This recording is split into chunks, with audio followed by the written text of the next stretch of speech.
I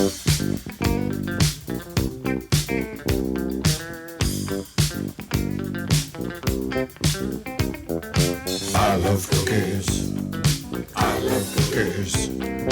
I love cookies. I love cookies. Welcome to Cookies, the most influential basketball podcast. I'm Ben Detrick. Jordan Redaelli is on vacation. Andrew Kuo, no days off. What's up, Andrew Kuo? Impeachment, man. You know, there's a version of the leaf peeper, but we just look at testimony from foreign dignitaries. You are unimpeachable in your bad takes. I have not been watching the impeachment process.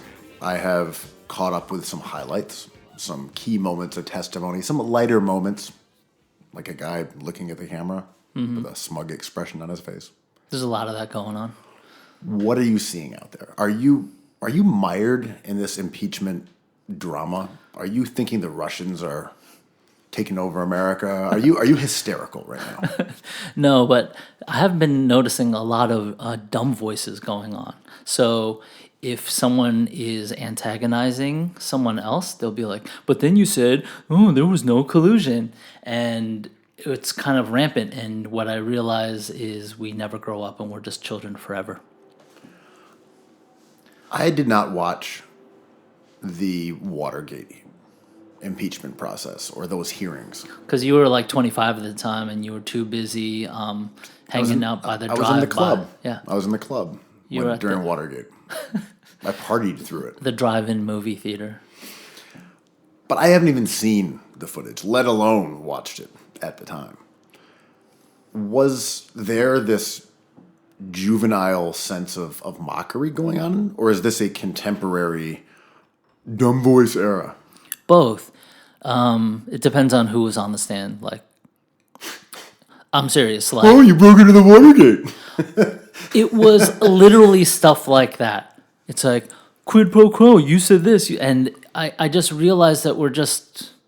Dude, you're a Watergate plumber? I mean, come on, bro. Like, log off. It was play acting, and I always have to remind myself this is one of the most important weeks in American history, like ever. And... Is it? I think it is. If you care about this stuff, it's sort of like... If Steph Curry goes down and we're saying it's a big deal and someone who doesn't follow is like, who's Steph Curry? It doesn't matter. I'm familiar with the case and the players involved. My skepticism is based on over and over seemingly having the oily Donald Trump cornered, only to have him slip through our fingers once again like a greased hog. You sound like a results monger over here. Win the rings, baby. Did he win or not? I mean, are we talking about the Pelosi process here? No, I think this is really important. And if he gets impeached in the House, and he won't get impeached in the Senate, but no president really gets impeached in the House. This is huge. No, look, I agree. Obviously, he should be impeached. Obviously, this entire fiasco is something that is completely out of line with how you're supposed to be president. Yeah. But so is everything he does. So yes, I agree with the importance of the procedural element, and I really hope he does get impeached for his crimes or his misbehavior. But it's also a guy who's hidden his tax returns and has donations from foreign governments basically going through his hotels, or at least they're booking them. There's all these issues at play all over the place. Like, his family business has just been transmorphed over to the U.S. government and is pulling off the same chicanery. Yeah. So yes, I agree. It is important for the country, but like in the list of things that he's done, and in the list that are questionable, like him being like, "Yo, look into Biden." I'm like, yeah, I guess. And every single other senator and politician's like, "Don't look at me because I did the exact same things," right? Can you get rid of these parking tickets? Right. And I think if I'm only halfway into it. Like my strength is not politics. I don't know what my strength is, but it's definitely not politics Or basketball. or eating Potting. Chinese food or making paintings. No, you or- got a or litany being of a homie. weaknesses that you've really honed in on Yeah. as your craft. But it is riveting if you're into it. And I don't think everyone should be into everything, and politics is not for everybody. But it's pretty interesting. It's as interesting as reading your Twitter feed at 2 p.m. on a Tuesday. What if there is something that you don't do, that you never considered doing, that you are way better at than things like potting and painting and coming up with bad basketball? No, you're really good at coming up with bad basketball takes, but good basketball takes. Like Klay Thompson is really good. Right, like those kind of bad takes. What if there was something that you were actually good at, is my question. What if you were an amazing scuba diver? Aren't you- just unbelievable at scuba diving, and you have no way of knowing? Well, aren't you describing like the classic American midlife crisis? That's literally what it is, right? Like my life is half over, therefore I gotta find out what I think I'm good at, and that's probably like buying a red car and then going into debt and getting divorced by a really awesome wife. I've figured out what my life's calling is, and it's having a Fiero. Is that a Mazda Miata? I think I can drive that. 43? Check. A lot of people said I couldn't, but here I am in a small red convertible. Miata, baby. Did I tell you one time I almost got hit by a Miata crossing Houston and Bowery, and it was like peeling down the street, and I was like, oh, it doesn't see me. Or this red light, and I thought, I can't go out like this, not a Miata. It has to be like a box truck or like a Porsche. No, not even a Porsche. Did you extend your foot, stop it in its tracks, and then chide the driver for his recklessness? Oh, I thought you were going to say, did I extend my foot like Zaza to try to maim the idea of midlife crisis forever? You quickly scooped up the Mazda Miata and put it back in the road and let it go on its way. No harm, no foul. I was like James Harden. I had no business to do with that defensive play, but I just stuck my leg out to see what would happen. Being killed in the streets of New York City By a Miata. by a Mazda Miata Sucks. may be an incredible way to go. Like, can you believe it? Oh, interesting. Kuo got felled by a Miata. Of all the things, a fucking Miata. Is it the hipster death, being like, I was the first to get hit by a Miata? I'm the only person who actually died that wasn't in the Miata when it got in a crash. I was getting crushed by Miatas before you ever heard of them. If you like Miata so much, name 3. I ironically got killed by a Miata. Oh, now you want to get killed by a Miata? Oh, everybody's getting killed by Miatas now. You bought a Miata so that you could crash it and disintegrate into a wall. I got hit by one. Like, you can't buy that. I have a friend who knows somebody who got hit by a Miata. Anyhow, back to the impeachment. How much of this are you actually watching? Are you I have it running like on my phone in studio. really? Yeah, on Twitter, there's a feed. I'm interested. I think this is like as interesting as breaking down the night's games a little bit. But I like this soap opera of this political scene. I side one way and someone else sides another way, but I don't get mad about it. I just think it's pretty intriguing how people not only act like children, but how they use like these really regular argumentative tactics to prove their point. It's like some gotcha stuff. It's checkers, but it's fun. What's compelling about things that are said by like Jim Jeffords or Nunez is that they're very close to being QAnon guys. They're conspiracy theorists, and it's derived from Fox News, which comes from an entire ecosystem of blogs and writers and pundits, and it just gets cycled around. And to hear that kind of material being regurgitated on this platform, it's kind of shocking. Yeah, and I always think the opposite way too. QAnon guys are really close to just being normal politicians or people that you like. It's sort of like if you dig hard enough, you can find somebody who knows somebody who's in Al Qaeda.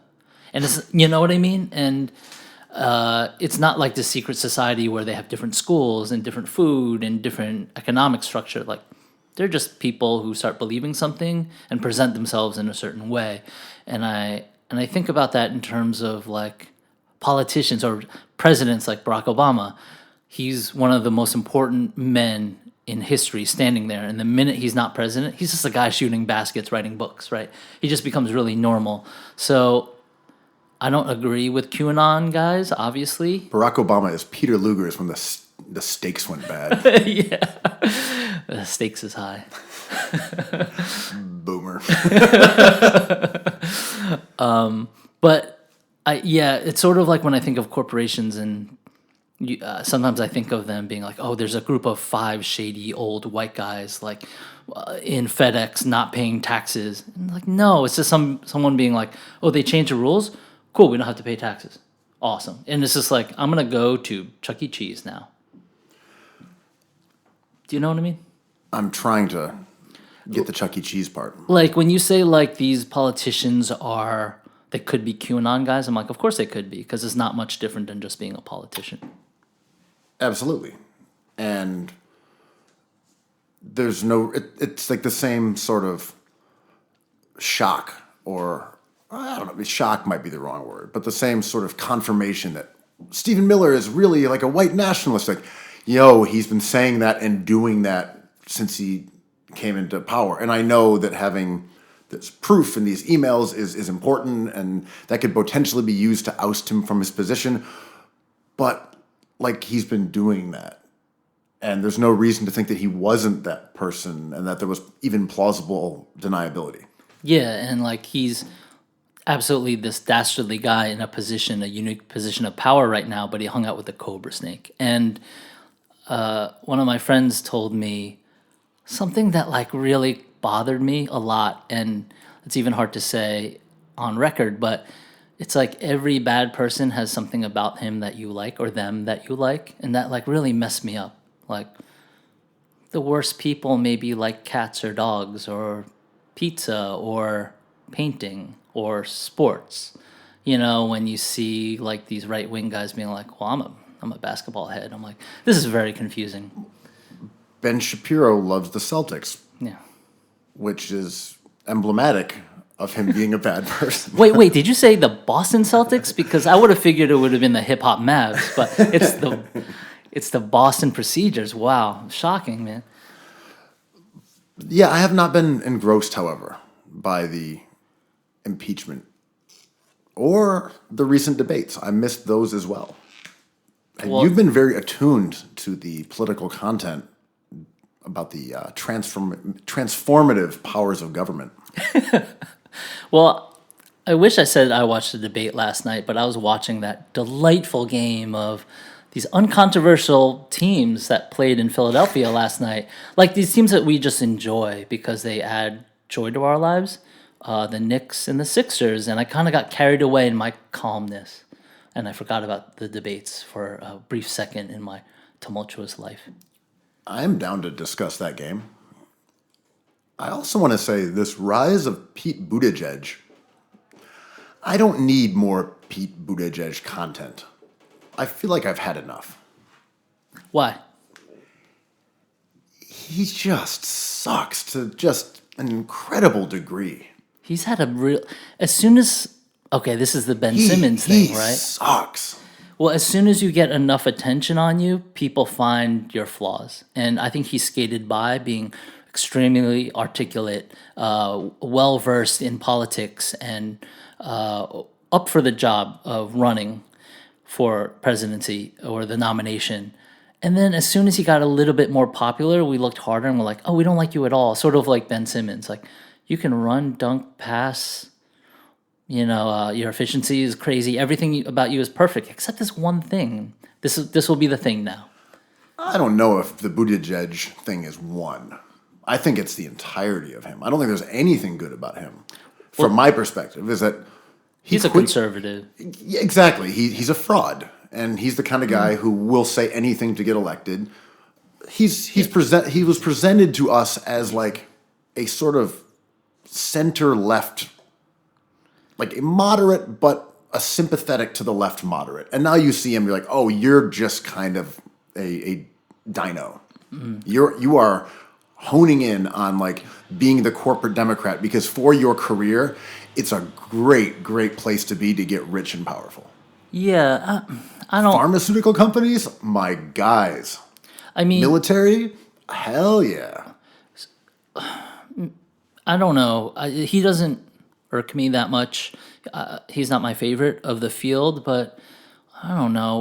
We kind of come at some of these candidates in a way that we just have like these bullets in the chamber. And, it was Kamala Harris. And this is just a process of finding someone that we can all collectively like. And it wasn't Harris, and it wasn't Booker, and it wasn't Beto, and now it's not Buttigieg. And I think he doesn't anger me in the way that I think this is just the process of it. And it's also, if you are sympathetic to other characters in this Greek tragedy, which has 20 different characters now, you are going to find reasons that you don't like other ones. If I like Bernie, there's going to be reasons that I will specifically pinpoint to why I don't like not only Buttigieg, but Warren, if I'm a one candidate person. And most of us do have our favorites. I will say Buttigieg does seem to be like the cop of all cops. He's the snitch. Well, he's too composed, and But it's him joining the military, which feels, I can't speak to what's in his heart, but feels like something that was a... Is this a I did not inhale moment? Are we going to really... Do you really care about that? No. I'm saying it feels to me like he was someone who knew he was going to run for office. Do it. And said, I'm going to go to the military because that will help my career later. I'm down for it. Whatever. Build that CV. I'm saying they all do this. Yeah. Everyone does this. But joining the military is just such a specific one. And he's correct in that Democrats immediately give hand jobs As in to Darvin anybody Ham? with a military background. Democrats eat that shit up. They love it. Americans love it. True. But Democrats, they will always root for like a military guy because they're worried about being perceived as soft. Yeah, that's okay. All this, like, yes. Republicans like don't even go to war. Like, they don't even have war heroes. Well, Republicans are more focused in their statement and mission statement, and to their, not to their credit, but to their benefit, like most of America agrees with them anyway. And I think they have an easier path towards acceptance, so that's why their voice may sound more unified. The other path, whatever path they may be, it just turns out to be Democratic liberal. That's a harder path. See, I don't agree that the Republican platform is more popular or is Conservative platform? Yeah, Really? I don't think it's more popular at all. I think there are certain hallmarks of it that are very easy to argue for a broad audience. Yeah, I mean, We should be stronger. We should love our country more. Is easier than saying like, no, we should have healthcare for everybody. But healthcare for everybody is a really popular stance. yeah, but let's not tie those two together. Like when we talk about abortion, it's not tied to the way someone thinks about economics. And you can be a conservative and vote Democrat because you feel strongly about a woman's right to choose, but you can still be conservative. But if we're not talking about specific parts of the platform, which would be abortion rights, healthcare, what are we talking about then? Like what parts of conservatism, Fiscal, even if it's overarching, are more popular with Americans? fiscal conservatism, Meaning, taxation, job policy. Now it's turned into immigrant policy. see, I don't minimum even think wage. immigrant policy is actually one of those ones. I would say though you are right. Americans generally, like everyone else, like the idea of paying less taxes. Yeah, They like the idea of smaller government, of being left alone to a degree. Did you see that New York Times piece though? FedEx paid negative money in taxes this year. That's just obscene. Amazon doesn't pay taxes. It's wild. We paid more taxes. Cookies paid more taxes than FedEx. Think about that. It's just wild, man. That was upsetting to me, and that got me a little kind of bummed out this week when I read that piece. And the fact that it was the result of lobbying. Oh, it's all policy. It had nothing to do with them just wisely spending their money in a certain way or them not making any money. They made it happen, and it happened. They just lobbied the government to not pay taxes. Yeah, I mean, that's why I'm really excited for this Democratic field. And I don't agree with Obama in when he says, like, I think we should look far into the left. And by the time it's time to vote, we'll like elasticize back to a votable person. But I think we should look far and see like all the stuff we're doing wrong and the possibilities of doing it right. So one reason I'm a Bernie bro, Respect. a Bernie bro, is that there is an ideological purity which I respect. It's true. This is what I believe. This is what I've always believed. This is how it should be. Therefore, that's what I want to do. Versus hedging left and right. And that's one of the reasons I also liked Sam Hinkie. Sam Hinkie took a singular approach that did not concede to conventional wisdom. And I fuck with that very heavily. This is also why I liked Ben Simmons.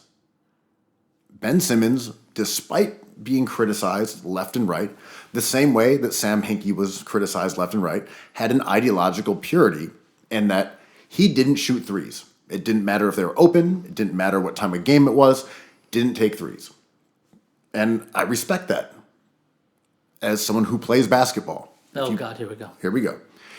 If you put me in a gym from NBA 3 range. Will you ever miss? Hold on. If I get warmed up, I can make quite a few NBA threes. Quite a few. I am totally uncomfortable taking that in a game. That is not my shot. I will not make it. If it's an important basket, which every basket in the NBA is, they are all important if you are a good player, that's not a shot I take. Even though if you put me in a gym and throw me the ball and I'm warmed up, I can make, let's say I make half of them. It's still a bad shot. And Ben Simmons didn't care. He said it's a bad shot for him, so he did not take them. It all changed last night. Ben Simmons, the greatest three-point shooter now, perhaps in history. 1 for 1 in the preseason, 1 for 1 this season. Korkmaz found that diamond in the corner, just waiting to be polished. No, but I was watching that at home casually, and when that went down, like I had this kind of expected but unexpected feeling where like I felt kind of emotional about it. I was like really happy for him as like a fan of his since he was in a young kid and he was committing to LSU. And then all the bullshit he's got to go through and just hitting that one simple shot from the corner, I was like, fucking good for that guy, man. It was awesome. Yeah, I didn't care about it at all from a basketball standpoint. It doesn't change anything. No. Literally does not change anything. Tristan Thompson made a 3 last week. People don't suddenly guard Tristan Thompson any differently than they did prior to that. Steven Adams hit one of the preseason. He's not a stretch 5 now. He's not a threat. You can't stick Steven Adams in the corner. So, from a basketball standpoint, it doesn't matter. I am with you, however. The fact that he has been so vilified, both from Sixers fans, from the NBA in general, from the media, and singled out for no reason as being a problem and being bad and sucking and being a disappointment and being responsible for the Sixers' offensive issues, despite the fact that he is their best offensive player by a lot. I was glad to see him make that three-pointer so people could temporarily just shut up. Yeah, it was a joyous moment, and I'm not even going to downplay it. It was huge, and I immediately went to look at my feed, and I think the interns were right on that in real time, too. The interns, they get less cruel for that, for sure. They were on it. Yeah, somehow, I thought we had locked them in their cage and put the black blanket on, but they had access to Wi-Fi. Yeah, that was weird because I know we had... Yeah, I know they had definitely gotten less gruel. A check. Black tarp over their cage, check. No Wi-Fi, No. maybe not check. Maybe they had Wi-Fi. They had their phones and some Wi-Fi. resourceful with less gruel. Interesting. Yeah, I attribute their resourcefulness absolutely to their gruelless stomachs, inspiring them. But even if you were the biggest Simmons hater and you're like, oh, big deal. Last night he shoots the biggest shot of his life. He played 41 minutes, had 18 points, 7 for 9, including that 3, 7 rebounds, 13 assists, and 1 turnover. This dude is so good. We just have to maybe this is our way of enjoying him, and that we've talked about this to death, but can we just appreciate this guy? And, the interns got into it with some Simmons haters online this week. And I started, or the intern started looking at other accounts and be like, okay, what are these trade proposals that people have in mind? Like, who do they want for Ben Simmons? Turns out it's like, well, Anthony Davis is expiring. Shea Gilgeous-Alexander with picks. Paul George, oh, so you're going to replace him with another all-star. So the knock on Ben Simmons is just like this weird personal vendetta thing. We've talked about a lot, how odd it is. And there are a lot of moving parts. It comes down to his attitude, as being icy, perhaps wanting to go to Los Angeles, the fact that he was drafted 1, the misterming of him as a point guard, which continues and is bizarre. But I don't really understand why there'd be such hostility towards a guy who is good. He is clearly good. He is the best offensive player on that team. He is a versatile defender. He's unselfish. He's good. You can't watch him play basketball and say this guy is bad. That's what fucks me up. Yeah, it's true. I mean, we talked about this endlessly, but I think they're going to make a move, and I just want to see them for 15, 16, 17 more games. And so we kind of flesh out their strengths and their weaknesses. I want to see Burke run a little bit. Where's Zaire Smith? Tybalt still has a lot of growing to do, and that might happen in a really quick time. So I'm as excited about this team as I was going into the season. But the Simmons thing was nice, man. And especially I just remembered him talking to the media and admitting that he's not comfortable taking threes. He's like, I'm telling you, I am not comfortable taking that shot, guys, but I do other things, and just give me some time. I will, just not right now. And I'm like, there it is. There's your answer. We can just leave him alone. And finally, a blanket of calm sweeps over Philadelphia in a lovely evening. Just the calmest of Gen X vibes. Beautiful thing to see, man. I liked that Simmons and Brett Brown last night, just as during the preseason when he made his other three-pointer, there was no response. There was no grin. There was no celebration. They just kept going. Because, honestly, that's how I felt. I was happy for him, but it wasn't like... Act like you've been there. It wasn't like, oh, shit. Matter. Like, the guy shoots threes in practice. Yeah. The guy practices making them. The guy took them in during the summer. Brett Brown has seen him make threes. This juvenile... Don't mock him. This juvenile giddiness over the crowd going wild because he made a three. That's fun. I'm like, it's fun, but also like, fuck off. Yeah, no. I mean, we built it up too much, and when Mike Conley was struggling, that became, and then he just snapped out of it, and we forgot it. And we'll forget this Simmons thing, hopefully moving forward.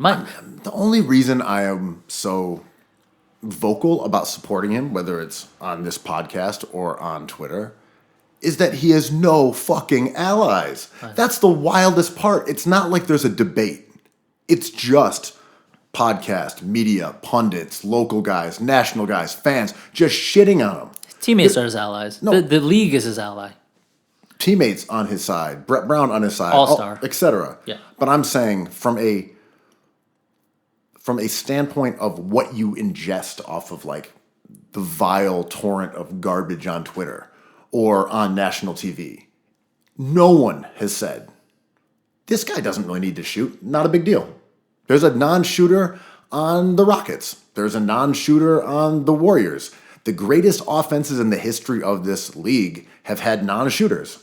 Who cares? Instead, every single person like, well, he's got to shoot. If they lose, it's Simmons. And that's less about basketball and more about just basic human like psychology. It's like, read my lips, no new taxes. And then there's new taxes.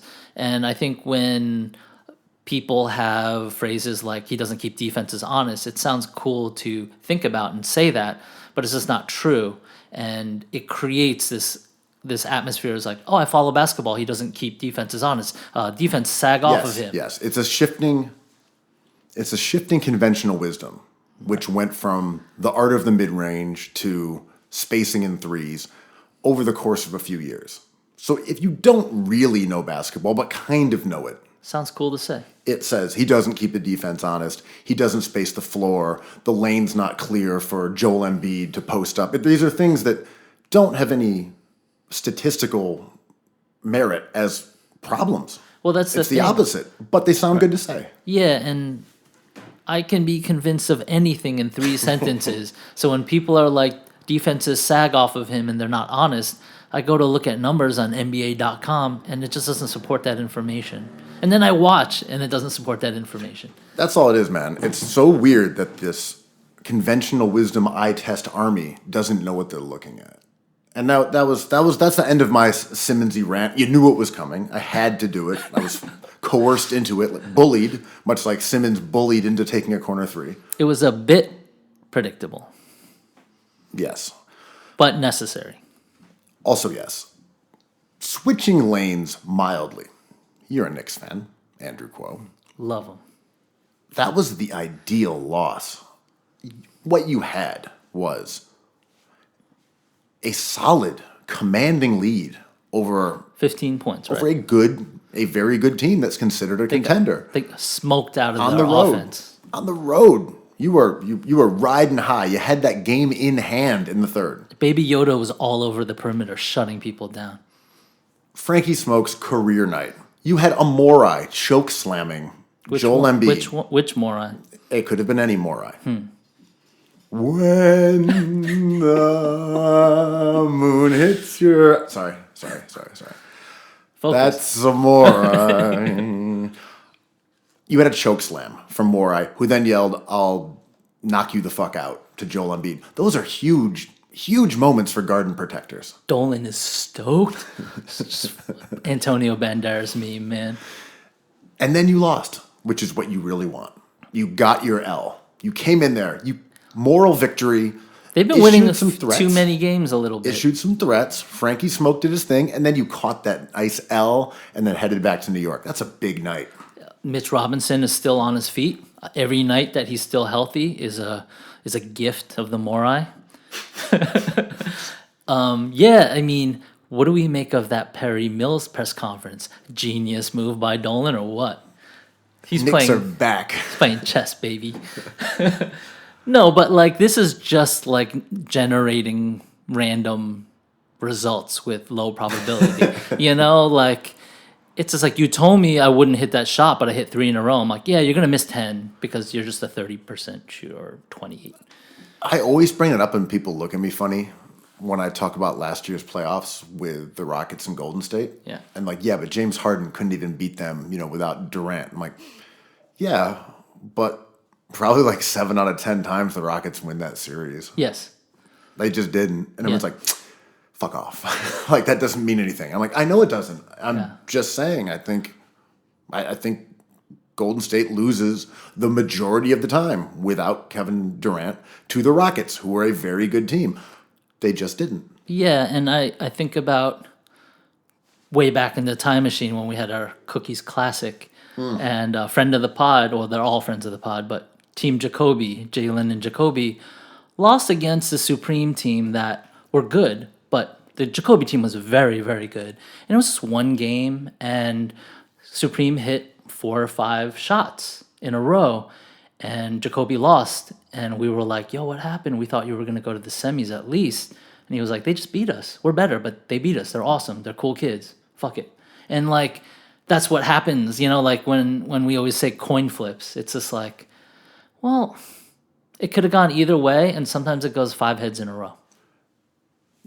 Right. And the problem is that we have no other recourse but to deal with the results. Yeah, I mean, it is Because what I can say I think the Rockets win that series 9 out of 10 times, and they didn't.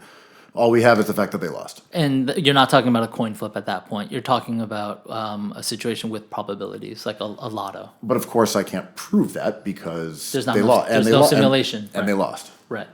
I mean, I think we're moving into like maybe in 20 years we can simulate this like on NBA 2K or something and find out, I mean, that's what happens, right? Yeah. We can do those models. That's what. Even with injury, like factor in injury probability. And the Knicks were winning one or two too many games. There's a lot of games to be played and they'll lose a lot, but I mean, Fizdale was never the problem as we see now. It's, you look at Smokes' game log and he's been playing all season, like 25, 30. And he got hurt a couple games.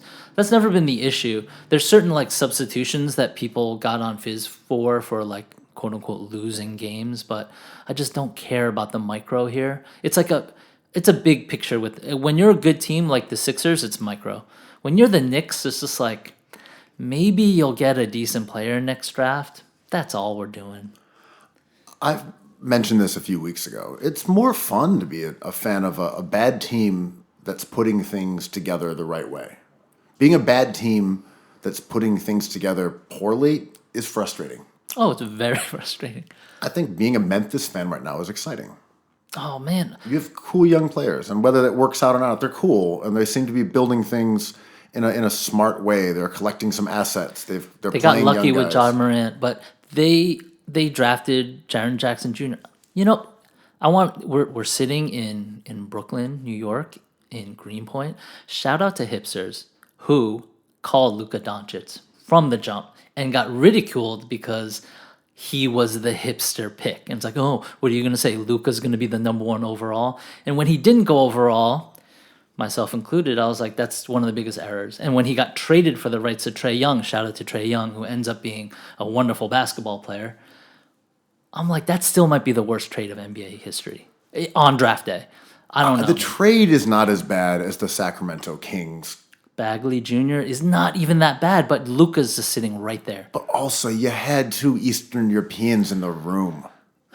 You had Vlade and you had Stojakovic, and they're like, nah, like, come on. You didn't have any faith in your Balkan homies? Maybe they were balking at traditional wisdom on their part. Maybe they're like, oh, you think we're going to Yang? We're going to Andrew Yang. Slav-loathing Slavs. You should have taken Luka. He's the one. He is the best prospect. He was the best prospect since LeBron, and we said it here from the rooftops. And we might not see a prospect like him for another 10 years. In proper, annoying hipster fashion. Yeah. I get mildly irked when everyone's like, have you seen this Doncic guy? Like, yeah, I know, man. Like, everything was... he was clearly such a great prospect. He was one of the best prospects maybe in history coming out of Europe to be that good at that age. Like, he was really, really exceptional and so obviously a rare talent. When people are like, have you seen this kid? I'm like, yes, man. All these things you're seeing now were there. He was the best player in Europe at like 17, playing with men. Oh, I don't know how he'd fare against North Carolina State. And all these ex-NBA players on ESPN were saying like, yeah, he's going to be playing against bigger and better guys at a faster pace in the NBA. And Mina Kimes went out there and did a cover piece for the magazine and was like, no, he's the best. His only weakness is nachos. If he stops eating junk food, there's no ceiling for this kid. And like, you either bought into that or you didn't. And I'm glad he worked out because he looks like an MVP. What I love about him is that he fits into the same mold as LeBron James, Harden, Jokic, these guys who are, in Cookie's parlance, basketball geniuses. And that's what's so cool. I think Donovan Mitchell is really talented. He's had a great year this season. Last year he wasn't that great. He's been really, really good. Awesome basketball player. But there's something different when it's LeBron James or Doncic or Harden. There's just something that about that mix of being a distributor and a scorer and seeing the floor in this really unique, predictive way that you're manipulating the defense. And there's some hot dogginess in there too. Yeah, the idea that you can manipulate the defense with just say like moving your shoulder or your eyeballs. It's like being God. Yeah. It's not Kobe. Kobe was immortal. LeBron is a god. Yeah. Oh, I like that. Can you talk about that more? I hope I'm not cribbing this from like Free Darko or something. I'm not saying I am, but I just hope I'm not. I feel like I've heard this analog before. Oh, it was part of their book, maybe. So I was going to say, I'm not trying to take credit for it. I do Shout not, out to Free Darko. Yeah, I was not trying to use one of their decade-old takes as mine. But Yeah. that But concept to me Doncic is makes different, sense. and he slots right in there.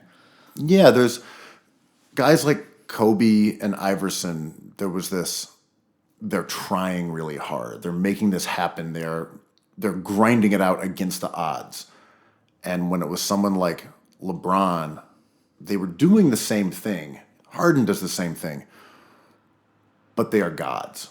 They are controlling the game Curry in a has different way. Yeah, Curry does too.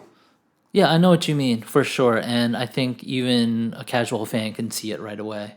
If you go and watch any of these handful of players, you're like, oh, one of these is not like the other. And everyone on the court is responding to that. It's passing and it's defensive manipulation. And you can see the gravity kind of form around them. So it's visually appealing. No, for sure. Doncic, man. Yeah. I mean, I don't know if we want to jump into talking about the Clippers a little bit here. You know I love the Clippers. Because they're not a team that gives you a sense of wonder in the same way. All right, so last night the As Clippers. my arms are folding. I know. I see what you're doing over there. So the Clippers played Boston last night in a matchup of two teams that could potentially meet in the finals this spring. Boston had, I believe, the second best record in the league, maybe one of the top records. The Clippers have lost a few games, but they also hadn't had their two superstars, Kawhi Leonard and Paul George, playing on the same game. So we saw that last night on a national ESPN game, and it was wonderful. The offense was kind of shitty. They scored like 96 points in regulation. It was a wild game. There was a lot of physical violence. It was intense. Guys man. were flying to the ground and barking and arguing. It felt like a playoff game. And I know that's a corny thing to say, but it really did have that weird tension that you couldn't turn away from. Pat Bev season. I love what Westbrook said about him. He just runs around and does nothing. And I'm like, does he? And I'm like, no, he does everything.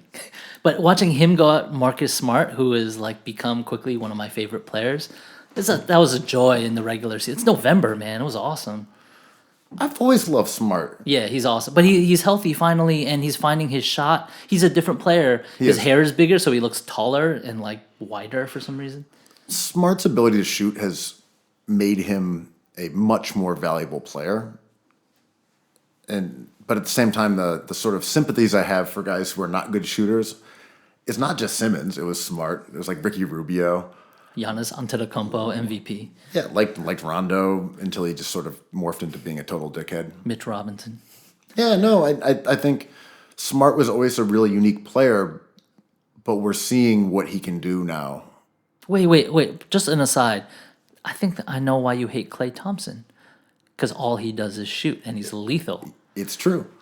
He's shooting bias. You got shooter's bias. Okay, go on, King. Yeah, no, I don't. Do I like Redick? No, you do not. No, I don't like guys who just shoot. You like Curry. Oh, no, you hate Curry. You've been trying to cancel the Warriors for 4 years. No, Curry can dribble. Oh, I stand corrected. I mean, the other guys you mentioned can't. All right, I'm sorry to derail you, sire. Go off. Yeah, Smart's a really special, awesome player. A versatile defender. He gets in the lane. He passes. He's just a real dude. He plays incredibly hard. It's freaking great. Yeah, and they've found a way to use Tatum the right way. He is somehow metrically the same or getting worse than he was last year or the year before, but his high usage is okay. Like volume shooting is okay. You need somebody to score 25 points a night. And if you have everything rolling like Marcus Smart, I'm fine with their center rotation. Tias is like good enough. The Celtics look much better than I thought, and that makes for better theater in the East, and so I'm really grateful for that. And Marcus Smart is just a joy, and Jaylen Brown getting better, kind of cool, right? Like I love having this juggernaut in Boston. Brown looks more skilled. He looks like He's using his size better. He got bigger. You know, like he look. I mean, he's. We always forget how young these guys are too. For sure. Not Jason Tatum, who's still 19. who peaked a year ago when he was 18. He was a beast in his prime at 19. But yeah, Jaylen Brown looks like he's added some handle. He's added some mass. He looks good. And no villain, no fun. And this is the Ben Shapiro, Dana White team, and it's fun when they play Philly. Like there's kind of a subtext there, and I hope we get to see these teams firing at all cylinders in the conference finals. It was interesting to watch the Sixers and Knicks play, who are... Don't besmirch my beloved relegated team. I'm calling them interesting. If they were in the NBA, no, they would not be interesting. But watching that game with two teams that are really bloated in the front court, they were large lads. They were big boys. And then to watch the Clippers and the Celtics with guys like Smart and Kemba and Jaylen Brown, Lou Williams, Beverly, and then the stretch lineup that the Clippers were using was Beverly, Lou Williams, Kawhi, Paul George, and Harrell. Harrell. Man, you had trouble with his first name. Now you're having trouble with his last name. Yeah, I don't know what's going on with that. But essentially 4 perimeter players. And for the most part, the Celtics team has 4 perimeter players. It was a real difference in speed and activity and frenzy in the passing lane from watching, say, the Sixers and the Knicks waging war early in the night. And I'll forever be curious about Kemba Walker because sometimes he'll look like a world beater that he'll step up to an all NBA tier, and sometimes he looks like someone you can solve. And of course, we're talking about 2 of the best defenders ever to play the game, Paul George and Kawhi Leonard, but they just shut him down. They're like, you'll hit your shots because you take shots and you're really good, but you're gonna get nothing done tonight. And like you're going to squirt in there and you're going to get a layup every now and then because you're quick. You'll make an open shot, but in general, you're just not going to do your thing. Yeah. And the Celtics still played them hard, and Tatum had a good game. But watching that brutalist front court defense was pretty humbling to see Kemba that frustrated, I don't enjoy the Clippers' offense yet.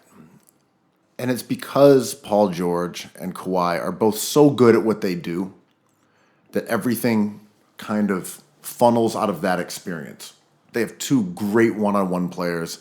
They draw fouls, they hit threes, they pull up in mid-range, they hit turnarounds, they get to the basket. They're awesome individual one-on-one scorers. They're also capable passers. So you don't really need to surround just one of them with guys like Lowry, who are sort of connective tissue dudes, because you have 2. Pascal Siakam. Exactly. Like these sort of jack of all trades guys, because you got 2 guys who just give them the ball, kind of spread out. If an extra defender comes, they'll make the pass. Those 2 players have no weaknesses. They're just they're just perfect. Sometimes they're on, sometimes they're off, but in general, they don't have to deviate from a plan. Everything. Yeah. All right, you go off. Now switch. Now you go off. Okay, and then they send an extra defender, you kick the ball, and Patrick Beverly takes a 3. Like, there's a simplicity that I find a bit vanilla to how the Clippers do things. Just ISO, pick and roll, ISO, pick and roll. And as someone who believes in that from a basketball standpoint of do what works and do it again and again and again and again until the other team stops you, it still is not as exciting to me as a final form as this sort of Harden even dribbling into the ground and kicking the ball to the wings. CP3, Harden, Anthony Davis, LeBron. Well, LeBron is part of what you're talking about originally. But he's also such a uniquely crazy passer. Yeah. In a way that Paul George and Kawhi are not. Yeah. Even though they're totally fine. They've both improved in that way over the last couple of years. Kawhi markedly this season and Paul George last year. They're totally adequate passers. And I think I know where you're going with this. Like when you're 2K creative players, like everything is just like very good and very even. And this almost brings me back to our conversation last week about the kitchens and authenticity, and a kitchen putting out like Indian food, Chinese food, and Mexican food. It ceases to become interesting until one of those things presents itself as the thing that they do. And those two players, Paul George and Kawhi Leonard, are amazing. But I know what you mean. They're almost a melting pot of all these things and all these developments that the NBA has made in the last 10 years. Yeah, there's floor spacing, there's pace, there's pick and roll, there's 3-point shooters all over the court. Mm-hmm. There's a big guy there's a big guy rolling to the basket for lobs. Their size is melting pot too. They're small enough to play the wing, but big enough to kind of guard big men, and they become they can kind of play 1 through 4. Yeah, they're like this middle unitasker. They're ketchup, And if everyone liked ketchup, they would be ketchup.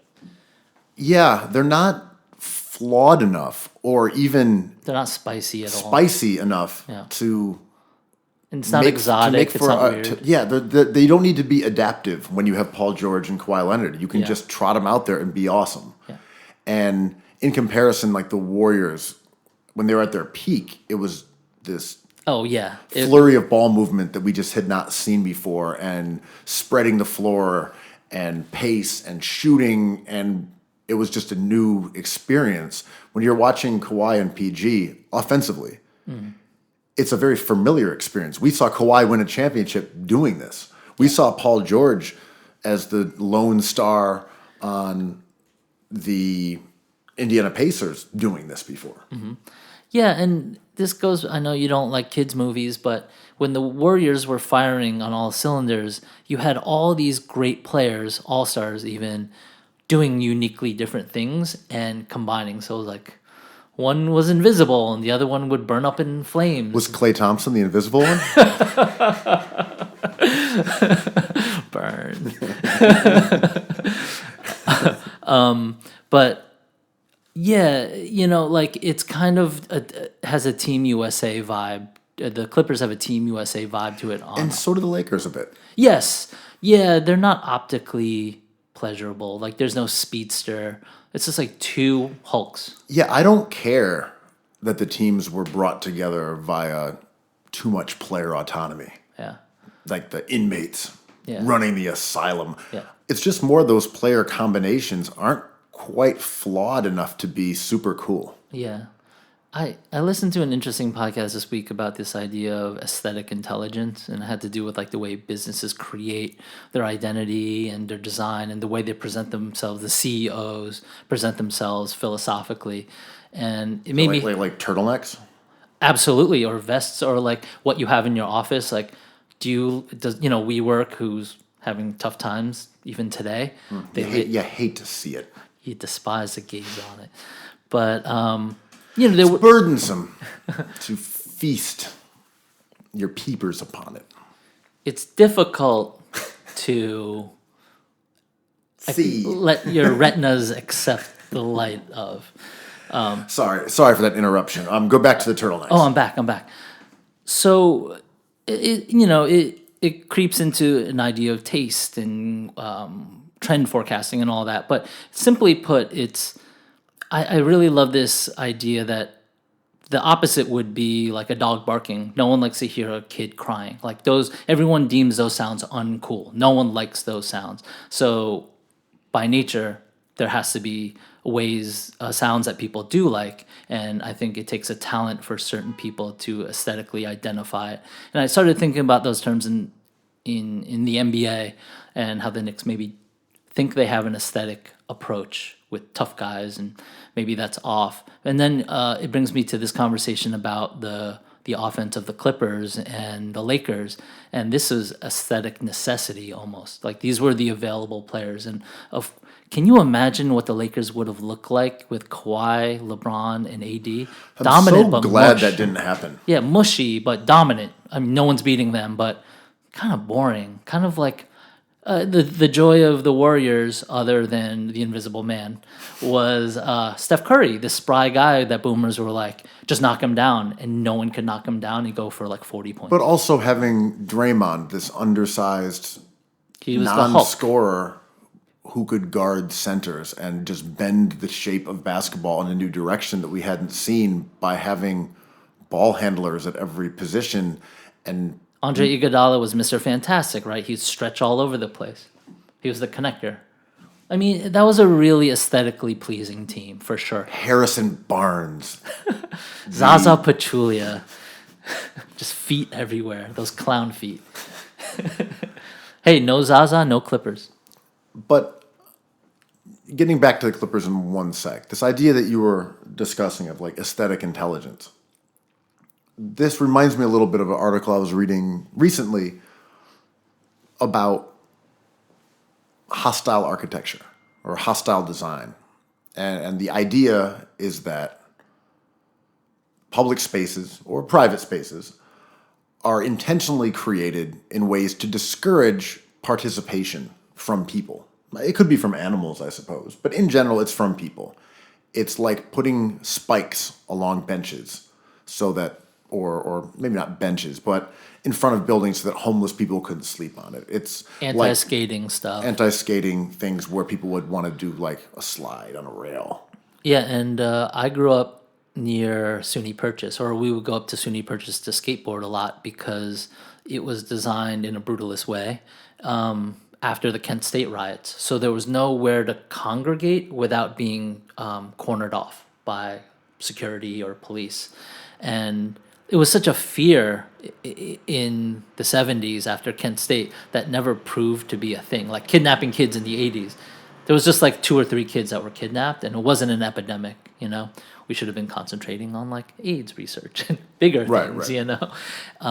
So, yeah, it's interesting you say that because it really affects the way we perceive like a thing. But what's your tie-in with hoops? It's that you can devise a defense that is effective or one that looks effective. And I'm trying to figure out where that differentiation point is. For example, I know that sounded a little weird. When you look at the Clippers, there's so many arms in the passing lane. There's so much aggressiveness on those wings when you have Patrick Beverley, Kawhi, and Paul George. It's really scary to attempt passes that you would normally try to use against conventional teams when you have those kind of aggressive defenders who are constantly taking risks. They're putting themselves in position to get burned because they are selling out to try to attack those passing lanes. And once you're aware of that, you don't make those passes anymore. Well, also, styles make fights. So they kind of baffled the Celtics to a degree. The Celtics still played well last night, but I want to see these long defenders against the Sixers or the Lakers. You know, like, and I think I was thinking about this a little bit, and it was such an off season of chess moves of suits. You know, you don't root for the suit, you root for the player, but more than ever, you're kind of rooting for the GM because all of these teams, these great teams, were built with a specific point of view, and it could be a brutalist one, or hostile architecture one where they know they can beat 9 out of 10 teams, but that one, if they see that one team who's structured to counter them, then they might be in trouble in 7 games. And look, every team is trying to create a defense that you want to avoid. Yeah. But there are also ways, like visibly, it's that terrifying wolves along the passing lanes. They do get steals. They do get deflections. They are active. But it's more so if you can convince people that there is nothing over there, that there is no reason to try to get to the rim against Rudy Gobert, then you don't even have to actually protect the rim that well. You can just scare people off. I don't even know if this actually works in basketball. You might have to do it. And we'd have the perception that no one's trying to score against Rudy Gobert in the lane, except we find out that they are. And I'm not saying this is true, but there is an eye test that could be incorrect. In the same way we think that Kobe is a great closer because he carries himself like one, and he takes really difficult shots, and he sets his chin, and he squints, and he growls, and he takes every late game shot, but he only makes a quarter of them. Yeah. And I do love constructing teams in this like hostile manner because it's just like a way of like putting variation into the same thing over. And I think some GMs, if they have enough options at their disposal to acquire certain players, and Daryl Morey seems to always have these options. He's like, okay, I have a specific point of view because I think a player will be this way. So I'm just going to surround Harden with defenders. Or in this case, like, I want to double down on usage guys, Russell Westbrook and James Harden. It didn't work at first, and we wrote them off, and then they've just been coasting since. There's also an idea of hostile architecture that could be physical as well as mental or via perception. I remember hearing about one of the Spurs strategies during their championship run, which also included Kawhi, all-star center Aaron Baines. It was like that era. Spurs. The god Aaron Baines. Was that they set so many picks and ran you through so many picks that by the end of the game, you stopped wanting to do it. That they physically punished you in a way that we don't even view as being taking a toll. We would never watch a basketball game and by the end be like, oh, they're just sick of running through picks. Like their body hurts. They are physically tired. But remember when Harden would just crumble at the end of those games? It was because they were running him through picks and they were posting Aldridge up on him over and over and over. And Aldridge is a big dude. And I think this is the boomers' lament, right?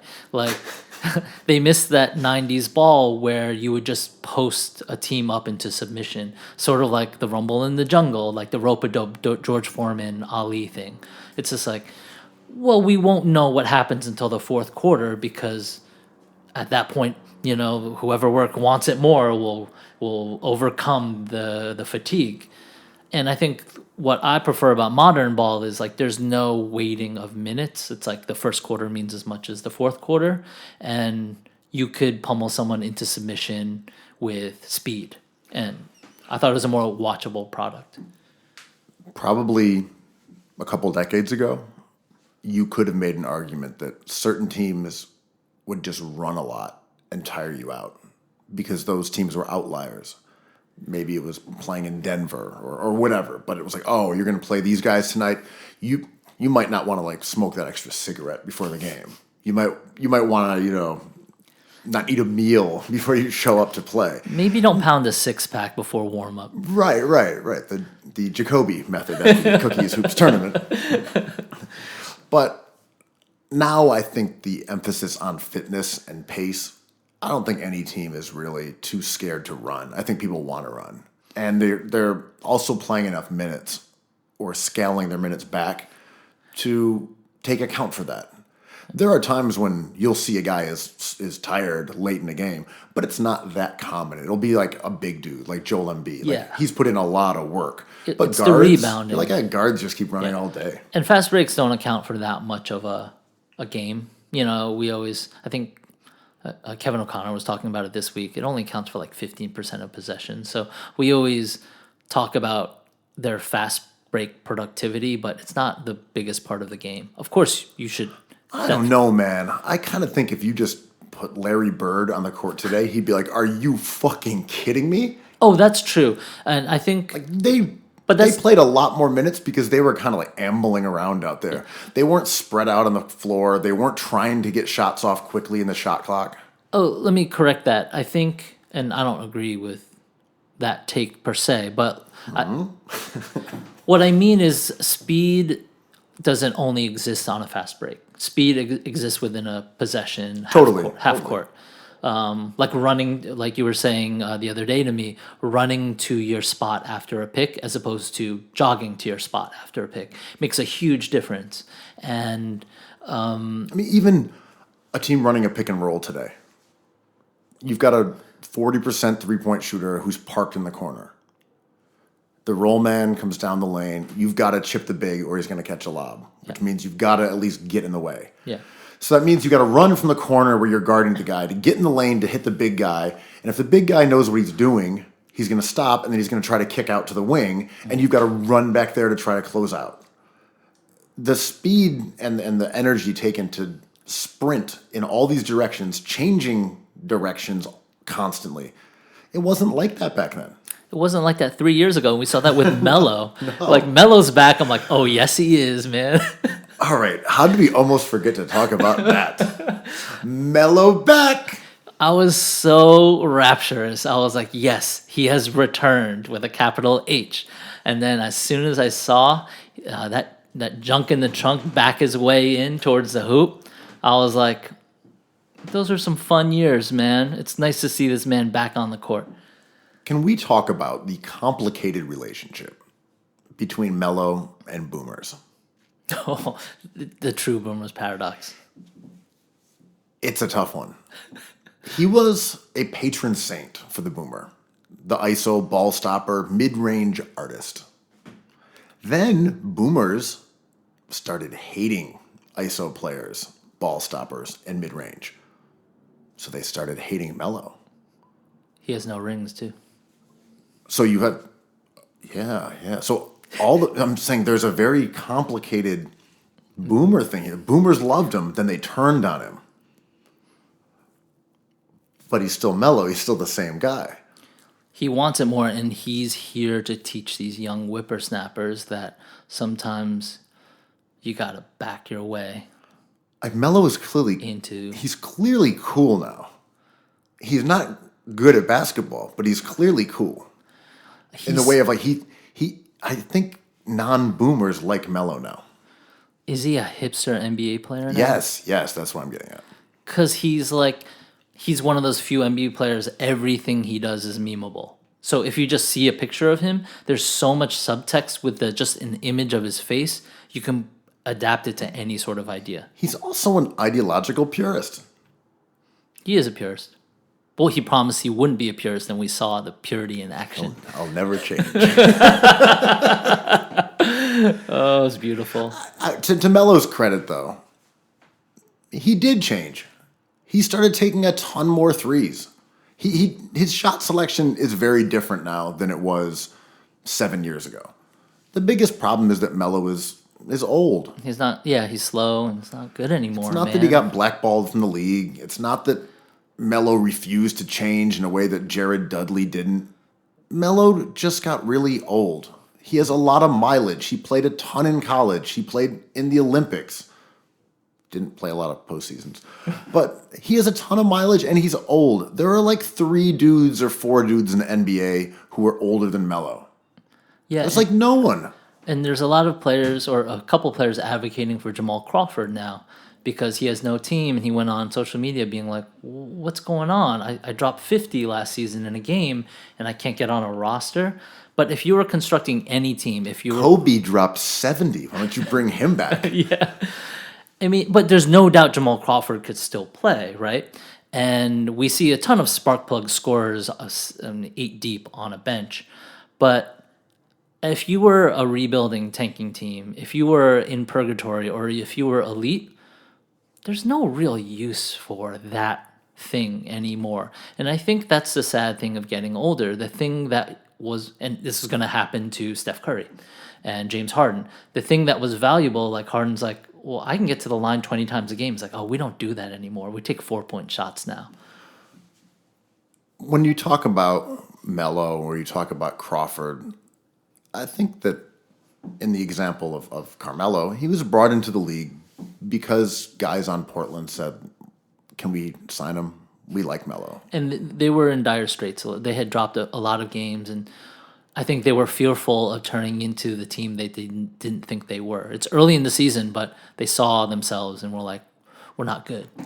I don't really think and I could be wrong, that the GM of the Trailblazers thought Melo is the solution.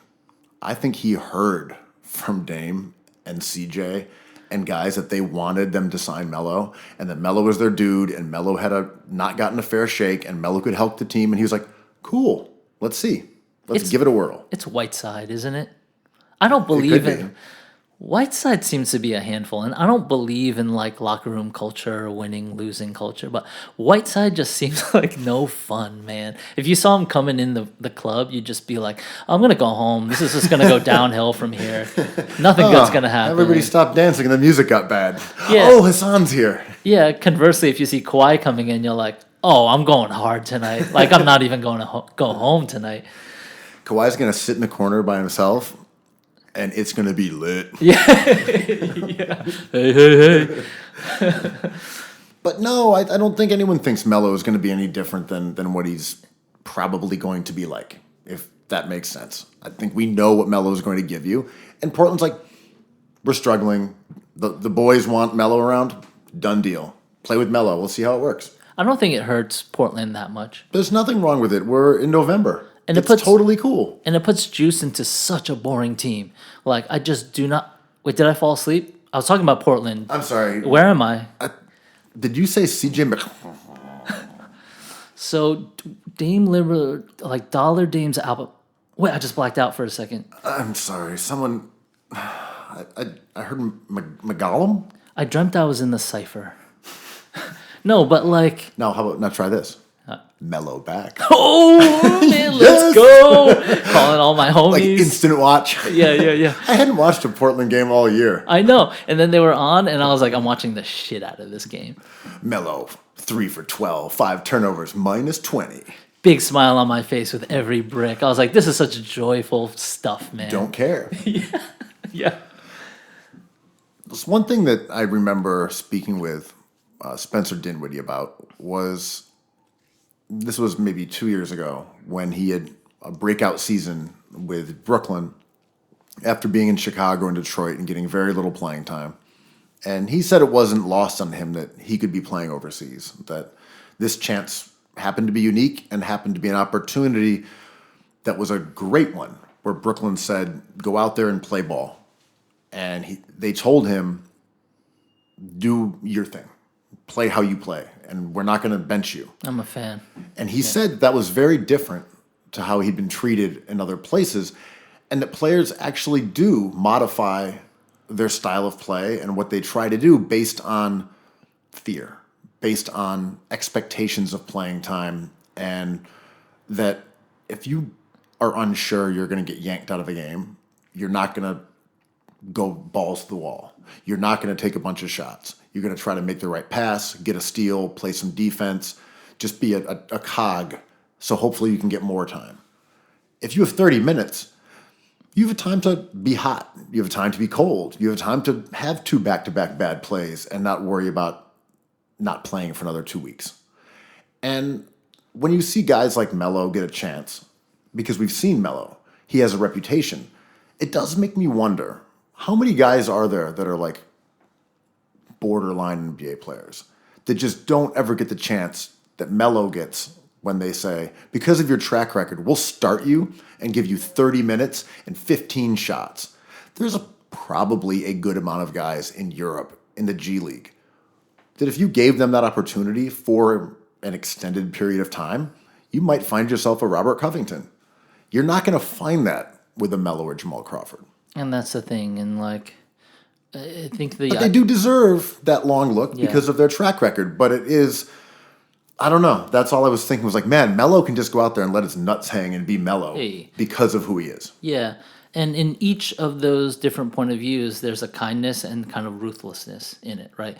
Just giving Melo that time is kind of ruthless to the player who could produce the same degree of productivity in that kind of usage. And so you're kind to Melo, but ruthless to the player who doesn't get the chance. But if you don't give Jamal Crawford or Carmelo the chance, you're ruthless because you're either ageist or you're looking for the cheaper solution in a younger player. And it's kind of like, that's why I don't believe in winning or losing culture, because it sounds like when the Nets tell Dinwiddie to do his thing, they're being kind, but you could just switch it up and be like, well, Melo could just destroy on that team now, right? And you're just not giving someone else that opportunity. So I think the skill of what the Nets are doing isn't cultural. It's identifying a player in Spencer Dinwiddie who can do it. The guy that I'm thinking of this season is like Devontae Graham in Charlotte. They're a lousy team. Yeah. But he was a second-round pick. He was taken 34th in 2018.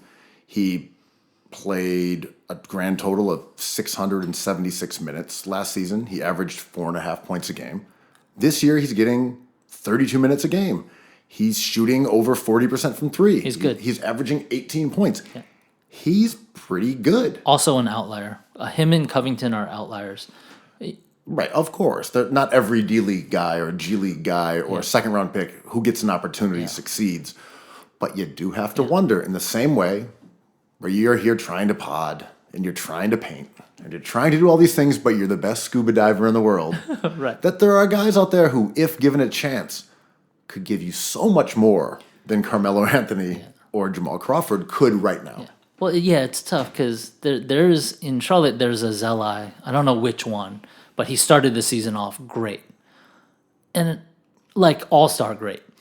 And to a point, everyone was like, well, we kind of know what he is just by looking at him. He's still reasonably young to make that leap. It's like he'll end up being a minimal factor in what they do.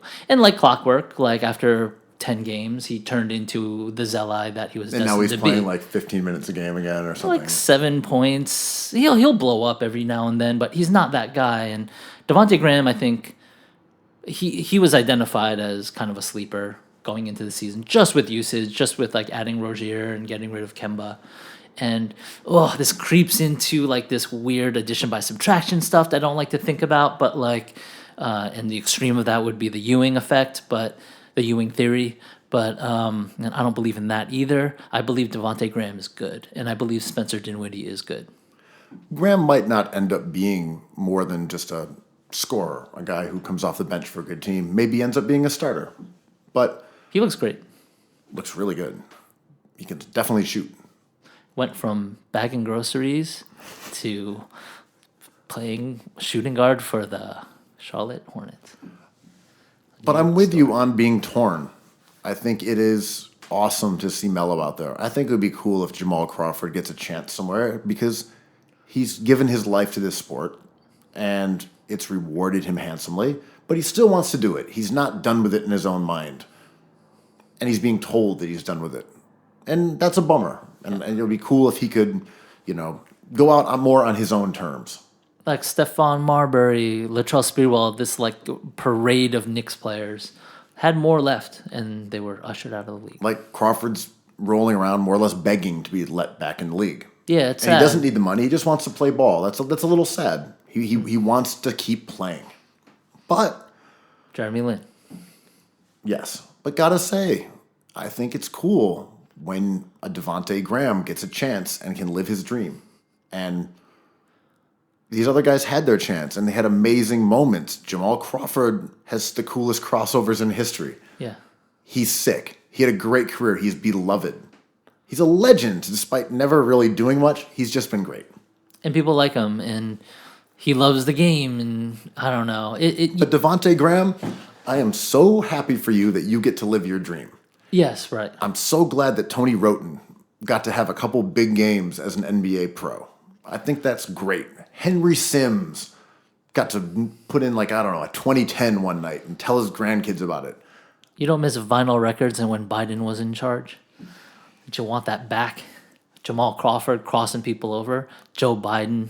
I in want the White House. everybody just living their dreams. I want Van Vliet out there hitting a dagger in a finals game after being undrafted. That is the coolest. And this isn't even something GMs conspire to do. I think most GMs would say, Jamal Crawford is an awesome dude. I would love to sign him, but the last guy on my bench is someone I really believe in, so the next team should sign him. And it goes down the line 29 times, and no one signs him. It's like, well, why didn't anyone sign him? I didn't want to sign him because I believe in my guy, But why didn't you sign him? It's like, well, I believe in my guy. Or it's, what are we doing with him? Yeah. If we sign him, are we supposed to play him? We just signed Melo. We're going to start him. Like, that's weird. I mean, at this age, Jamal Crawford is Damian Dotson. Like, if you give Dotson 15 shots in a game, his productivity will probably be the same, but he has a bigger upside and a higher ceiling. You may find something in Dotson. But saying Melo, you haven't played in a year. You just got here. Here, play 29 minutes or whatever it is. Have crazy usage. Another gift of the Morai. Thank you, Morais. That is weird. It was cool. I mean, it's what we wanted, right? It's like Melo's back. Oh, Melo's starting. Oh, Melo's going to take a bunch of shots. No, it's and he's going to miss a bunch of shots. It's exactly what we want. I'm just saying it's not an easy situation for Melo to succeed in. Yeah. Other than like Melo's never going to get those shots up. Yeah. Like he's never not going to get those shots up. Since we're celebrating old players, can we, as a collective NBA community, apologize to Allen Iverson? Maybe the fans don't need to, but the NBA certainly needs to. Do you know where I'm going with this? I want to hear where you're going with this. It has elements of hip hop involved. The Dallas Mavericks unveiled their city jerseys, and it's graffiti. And there was a picture of Porzingis in a graffitied jersey in front of a graffitied wall that said "Go Mavs." It was super cool. Super duper cool. It looked like a Teenage Mutant Ninja Turtles movie production.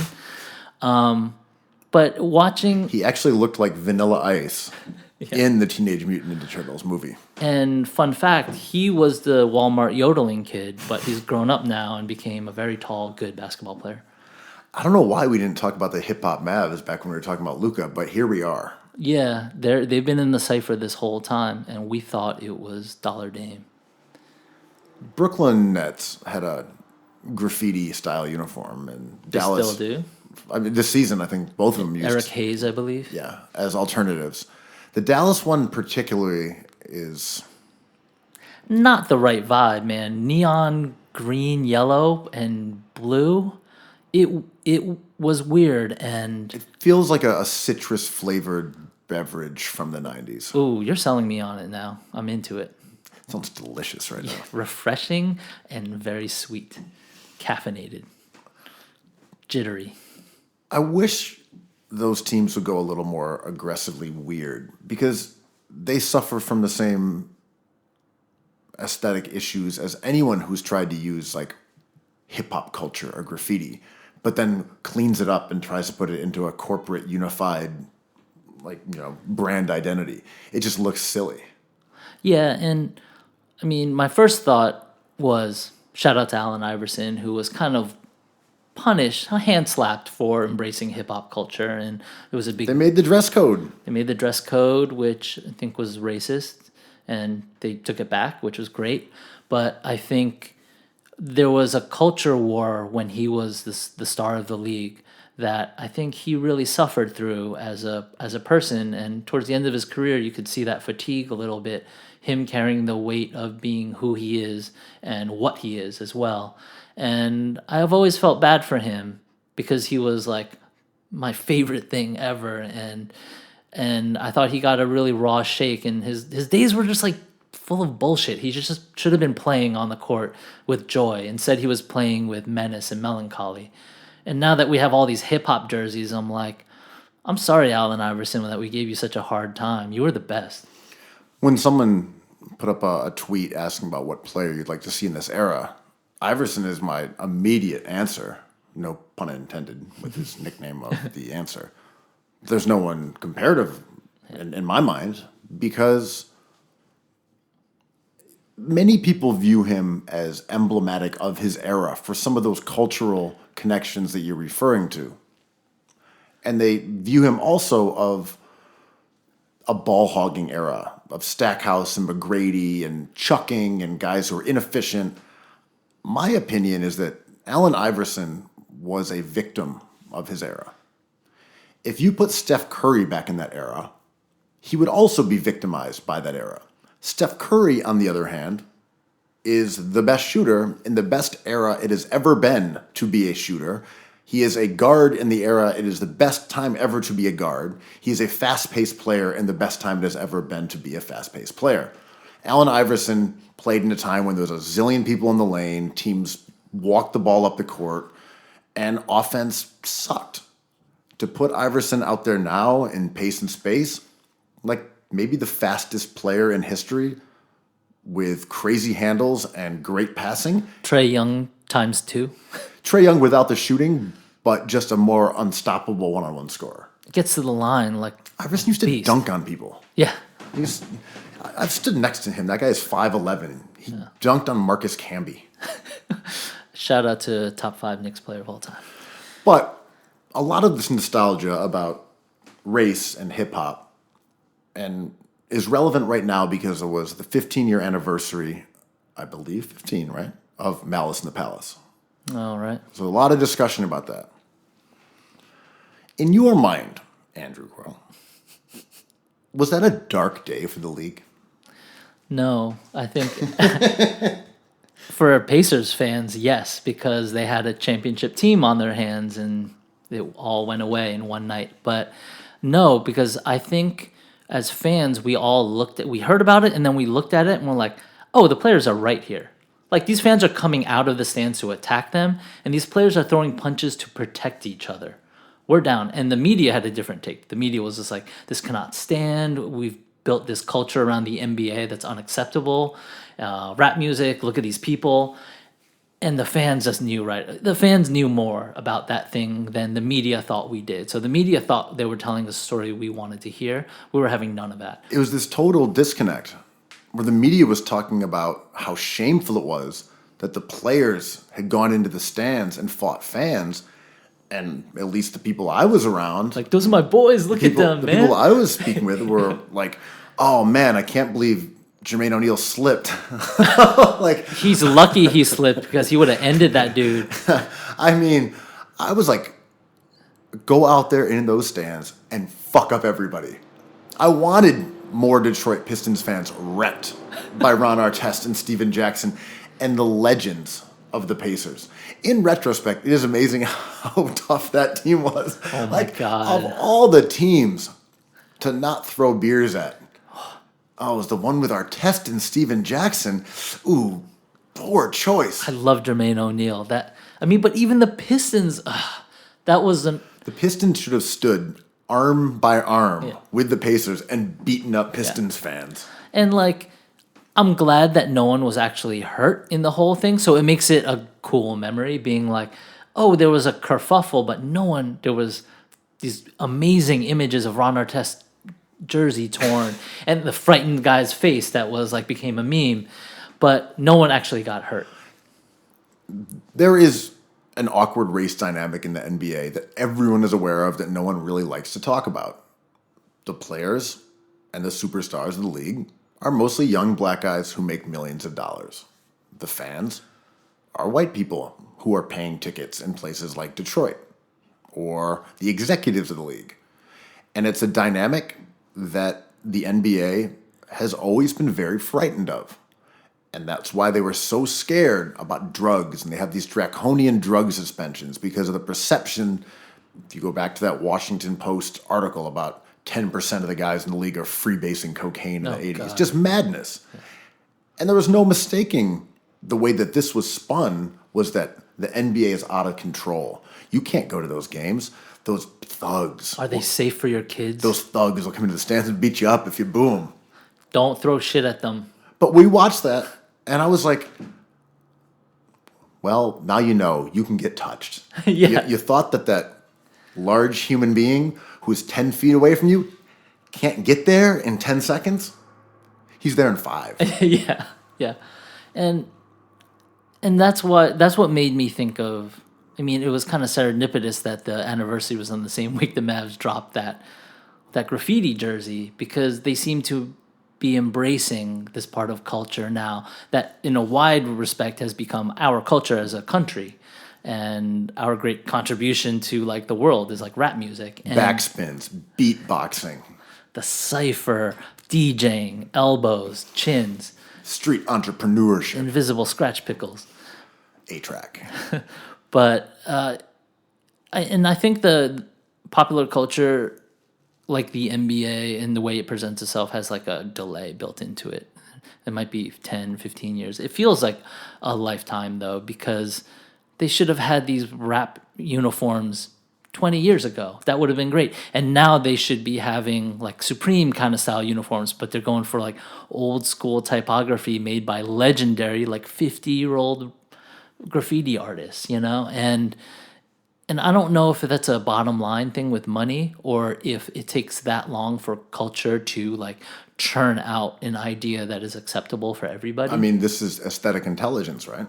It's aesthetic intelligence, it's hostile aesthetic architecture. All these things apply, and it has everything to do with race and subculture. And it was, I mean, I want every team to have a rap jersey. I don't mind that, but It's also the NBA's version of rap, where their version of rap is Quavo playing at the All-Star game. or the hip hop the bunny mascot. Right. Their real take on race is a dress code, insane punishments for guys who fight Salary cap, that are salary cap. Like, the draft. you're talking about aesthetic intelligence when you're talking about their embrace, and I'm Yeah. using air quotes since you can't see them, of rap culture, which we're talking about black culture, black American culture. Their embrace of that is in a very superficial way when it comes down to things that are tangible. Yeah. They're like, no, you can't wear baggy pants. No, you can't throw no a punch headbands in a way because that Mike Scott. We just don't like Mike Scott. hockey Montrezl players, Harrell. hockey players can fight. You can fight amongst yourselves, but you step towards a fan, that's a big deal. Yeah. You touch Russell Westbrook and he looks at you, like, let it be known. Don't touch Russell Westbrook. Yeah, Pat Beverly That kid's too young to have known about the legends of Malice in the Palace. of Ron Artest. But the Malice in the Palace was interesting. Justice in the palace. Because we don't see that much chaos in a controlled environment like the NBA or a structure like that. You know, we may perceive it as player movement, LeBron empowering him and his peers, but the Malice in the Palace was true chaos, where it was the breaking of that wall that was so surreal. And it wasn't the safety that occurred to maybe me and you at the time. It was like race is in the air and we're not talking about it. And it's so thick. And when it breaks and a thunderstorm happens, it rains really heavy. Some of that's applicable to our current government, where you see these impeachment hearings, and it's an attempt to restore some order and some boundaries, and to say, no, you're staying here on the court, and you're here in the stands, and we're going to do our things, and that there are, in Brett Brown parlance, adults in the building, that there is order. And that is what Malice in the Palace felt like. It felt like disorder. That I don't know how this gets resolved. Mm-hmm. This is extraordinary. Yeah. And there's no one controlling it. It's mayhem. And that's kind of what it feels like sometimes now when you have, like, the President of the United States just doesn't obey laws. You're like, oh, wait, there's nothing you can do. Like, he's above the law. Yeah. Okay. That's just how it is. There's no way to control this via the typical levers of power. I just rewatched Do the Right Thing a couple nights ago, and I know the New York Times called it like the best movie of that century. And it's been like 19 years since they said that, so I rewatched it. It's like a perfect movie. And I give Spike Lee a hard time for being a funny Knicks fan, or just has a different point of view than I do. But that movie kind of talks about the Malice in the Palace and what's happening with this impeachment and everything, and even like Eric Gardner and all that stuff. Like, that is an incredible movie. And I watched it with somebody who had never seen it, and they were like, what was that movie? I need to watch that 3 more times. You know, like, it's incredible and very basketball centric, you know, which was a joy to me seeing that still. But it felt like that chaos at the end. No spoilers, but the riot scene at the end it felt like that chaos that doesn't make sense, that is surreal to you. And with this White House, it's a slow moving train wreck. But with the Malice in the Palace, it had that same effect as that movie where I'm like, this is surreal. I don't know what I'm watching anymore, and I just have to watch this play out. I feel like there are people and who grow up in environments where that chaos is typical. And then there are people who probably grow up in one way and then their life changes forever. And say you are someone who grew up in Iraq under Saddam Hussein. There were certainly downsides to living beneath that regime. But all of a sudden, there's an invasion, and your life and your surroundings and everything around you is just changed forever. And that's just how it's going to be. And as an American, the day that I'm very intrigued by is after the next presidential election. Because I think there's a pretty good chance the Democrat will win. And I think there is a chance, I'm not going to put a percentage on it, that Donald Trump will say no. I think there is a chance of that occurring. And the results of that will potentially affect how all of us live for the rest of our lives and what America is as a country. And, just bring it back to basketball because that's what we do. It was like LeBron James going to the foul line against the Warriors. If he misses the shot, the Warriors can unscore. He's a GOAT. His legacy is tatters. If he makes this, it's one of the most heroic things anyone in basketball has ever done. It's a pretty pivotal moment. I could be overestimating this, but I do think there is a chance that the day after the election, we'll just see what we're made of here. I mean, to bring it back to basketball, and I agree with you, it's like when the Knicks were the top three with that Zion piece hanging in the air like a savior from heaven, I was like, everything changes in the next 2 minutes. The rest of my 10 years changes. The rest of my life changes as a Knicks fan with this one thing. And I agree. It's just like this weird Paul Auster thing. It's like you're confronted with like a choice and then everything changes from that choice. And what's really, I guess, I can't tell if it's more of a fatalist point, is that it's not your choice. No. Yeah. It's just this sword of Damocles that's gonna swing, and you're just waiting to find out what it is. Hey, you get Zion Williamson. That's exciting for the next 10 years. You don't. Yeah. You get Boomer Barrett. And I'm happy with Boomer Barrett, but not as happy as I could be with Zion Williamson. But you're right. Yeah, I mean, it's not even like I'm confronted by a decision. Yeah. Where I have to decide this, and there are big ramifications. It's just going to happen, and I'm just going to wait and find out my fate. Right. And, I love, the Freakonomics guys so much. And the other one who isn't on the radio has this thing that I love to think about. He's like, I love doing my research. If there's a zombie apocalypse outside, just knock on my door and tell me so I can do something. So he doesn't follow politics at all. He just does his socioeconomic research. So when you ask him about like smart questions, not dumb questions like, well, who's the president, but like, what do you think about this policy and how it affects poor people? He's like, I don't really pay attention to that because that's a zombie apocalypse. So if it's not the zombie apocalypse, it just time goes on. So if you ignore the day after what Trump does, you might be the same person you were the day before Trump. Totally true. And at this stage of the basketball season, November, there is an urge, from myself included, from you, from everyone, to draw things from what we've seen. Whether it's looking at numbers, the eye tests, wins and losses, whatever. We want evidence, so we're using the evidence we have. There is nothing wrong with saying, after 5 games, here's what we have. As long as you're acknowledging that it's 5 games. As long as we acknowledge that it is November, we can say, well, this team is off to a good start because of these reasons. This team is in trouble, and I'm worried about them. But maybe, in the spirit of Mr. Zombie Apocalypse, that should happen like February. Yeah. Like, wake me up when the playoffs start. I think so. And we know a ton already.